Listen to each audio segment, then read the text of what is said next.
everybody, Mrs. Jenkins. I'm doing another little lesson, a quick little lesson, and then I'm gonna post this on the Canvas page. This is for Tuesday, August 18th, okay? You guys got your supply bucket yesterday, awesome. It was fun seeing everyone. I was so excited. I wish I wanted to take my picture with you, but they wouldn't let us. There were so many cars waiting, so they kept making the cars drive through. But we're gonna start our names. So the other day, you got to take home your letter and you decorate it. Some of you have sent me a picture. If you haven't finished that yet, you have the whole week. I wanna see, you can either just send it to me when you're done. You can tie a string around it, wear a necklace like I did yesterday, and you can send me a picture of you wearing your necklace. That would actually be awesome because I'm still learning some of your names. And then the card that your name was written on, the poster board, the colorful card with your name. You can also try to do that this week. Little project to cover it up with beans. So yesterday, you guys were able to take these home, and this is the name writing card that I made for you. It's two-sided, so we're gonna start with this side. So Peyton, you recognize your name. I chose your name to put in here because I was looking for a name that had tall letters and short letters and letters that go under the line. And when I looked, I said, oh, she's got a good variety of letters, and I wanna make sure that everybody knows how to do the letters that touch the top, the middle, and the bottom. I'm gonna move this a little bit and see if I can point this camera down now. I know the lighting isn't very good. I'm doing this at night. So usually I do the lessons during the day, but I was just gone all day today. Okay, so the directions are up here, parents. Okay, this one here says L-O-O-K, look. Okay, that just says look. Look at it. We want a sample so that you have a good sample to look at, because you might not be used to seeing your name with a capital letter and lowercase, okay? The second one says to trace. Did you guys notice this dot? I tried to highlight it with yellow, okay? So there's a yellow dot at the top of each letter. It's black, and then I put a little yellow over it because I wanted you to be able to see it. So you always start when you're tracing at the top of the letter. I even have a little song, okay? It goes like this. Where do you start your letters? At the top. Where do you start your letters? At the top. When you want to make some letters, then you better remember to start at the top. Is this the top? No, it's the bottom. Is this the top? No, it's the middle. Is this the top? Yes, it's the top. Where do we start our letters? At the top. Good job. Oh, we will sing that again, okay? So now I'm gonna start at the top of the letter, and I'm gonna go down. Now I'll jump back to the top, and I'll trace it. This might be a little hard for me to do, but I am gonna try to hold it up. You guys are not gonna do it this way because you need to be on a flat surface, but I wanna do it this way so you can see. Now the A goes here. Now there's something tricky about the letter A, okay? I think their first instinct would be to make the straight line first, but there's a few letters that we always start with the magic C, and we'll keep talking about that. Magic C, it's a half of a circle. So what we want them to do is curve around first, make that half a circle, and then put the straight line down.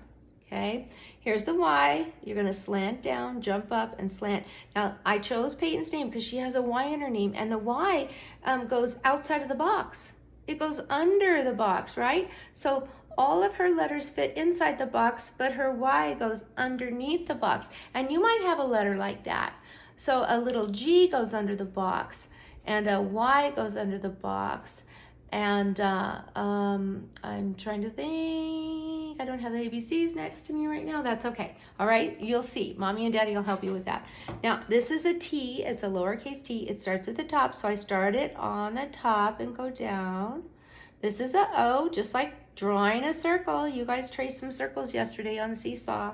And then this is the N. So you go down, up, curve around, and down. So that was just tracing. So first you look. If you want, you can trace this with your finger. before you even open up your marker.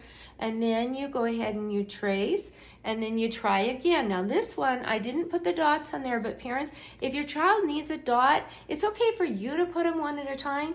But if I put the dots on there, I've had kids like connect the dots, you know, or they get the dot mixed up which one. So it's better for you to do it one at a time. So here, watch. Mom and Dad might go, okay, your P starts up here, Peyton. Straight line down. She jumps up and she makes her P. Okay, now A is going to start here. Now remember I said don't make the straight line first. Make a magic C. Close it up and down. Okay, here's her Y. So each time you can look up there. So if Mom and Dad put a dot on for you, now you know where to start so that your letters aren't all over the box. Okay, the capitals start on the top. Most of the lowercase start in the middle. Okay, now I'm going to make the Y. I have to slant this time, and I'm going to come down like this. Now the T is pretty easy. You make a straight line down, a straight line across. And the O is really easy. I make a nice circle, and then an N. Now, you know what? Your child's name might not look that good, okay? It might not look that good. In fact, I have some kids who start kindergarten. I know Peyton's not going to do this. She was in TK. But maybe their name's going to look like this. Maybe they just can't get, you know, how to do that. Okay? But that's okay. That's why I didn't put any lines on here. I want you to learn how to form the letters first. Okay? So you're going to practice, practice, practice. Now, you guys got this cool eraser in your bucket yesterday. So when you're done, okay, you can practice again. Look at how nice. Oh, those erasers work good. It's nice and clean. And then you do it again. So I'm not going to tell you practice your name for 15 minutes every day. I'm not going to say practice your name for 5 minutes every day. Your parents know you better than I do. So they might think, Peyton was in TK. Maybe she doesn't really need to do this that much. So she just does it a couple of times and she's done, right?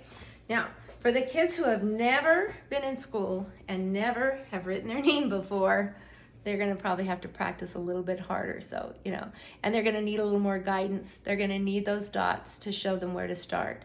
Now, when your child is ready, you're going to turn it over and now here are the lines. I think I'm going to save this for another day. The other thing, I was going to show them how to hold a pencil and I forgot. I should have started with that. I sort of did this the other day for the parents, but this is a marker. It's just a tiny, you hold it the same way, but you know, it's a lot bigger and rounder than a pencil. But this is a proper way to hold your pencil or a marker or a crayon, okay? So we got kids that come in like this and they're trying to write like this. Okay, I always say, hey, it's not a hammer. You're not going bam, bam, bam, right? All right. We have kids that come in like this. Well, you can't control your pencil if you hold it way up here at the top. And I have kids that, and sometimes they do some funny things. Like I don't even know, like they wrap their fingers around like that. And that to me seems so uncomfortable. But what you do when you learn the proper way, you use your pointer, your middle finger, and your thumb. Can you see? So my fourth finger and my pinky, I just put them down here. I don't really need them. Okay, and you don't grab it clear at the top. You grab it down here so you have good control. You don't want to put your fingers too far down or you're going to get marker all over your fingers. You want to have control over it. Okay, it is the same thing with the pencil. We provided these pencils. I love these. In the classroom, they're so nice because they're it's like a triangle. You can feel the sides on there. You know, they're not round like other pencils, so they don't roll off the table all the time. When we use a round table, the round pencils are always falling off the table, and the kids have to crawl under the table and get them. So same thing, I'm not gonna hold it up here, not even in the middle. I'm gonna grip it with my pointer, my third finger, my thumb. I'm gonna grip. This is called the pencil grip. Okay, so practice before you start doing anything, practice gripping your pencil the correct way. You can see that these two fingers aren't even being used. You just kind of wrap them around like that. Okay, now we're not using pencil on this, but another day I will show you, parents, I tuck some other ones underneath here so they can actually use a pencil instead of just a marker. But for now, I want you to start off with a side with no lines. If your child's really super good at it, then you go to the lines. Like I said, I'll save that lesson for another day because it's important. They need to know where to start and touch the middle and the bottom line. So I want everyone to practice their name today. Okay, it's Tuesday, and then Wednesday, tomorrow, when we break up into our small groups, I want you to bring your whiteboard. I don't have it here with me. I'll hold it up and let you guys know later. So you're gonna bring your whiteboard and your marker and your eraser, and we're gonna do some writing. We're gonna just do some lines and some circles, and that's gonna get you ready for the handwriting. So I don't think we're gonna start our Nat Geo reading program till next week. We can get through it in plenty of time. Okay, so we always finish early, but I'd rather spend time doing this because the more practice they get, they're going to be better at writing. They improve their fine motor skills, their eye-hand coordination, and they have to practice that. And they're going to be a lot more successful if we have a whole week of practicing that before we get into the handwriting pages. Okay. All right, what I'll do is I'll take a picture of this so you guys know what I'm talking about. You're gonna practice your name, okay, for as long as you need to. It might be 5 minutes, it might be 10, however long, until you start getting it and it starts looking really good, okay? All right, thanks, bye-bye.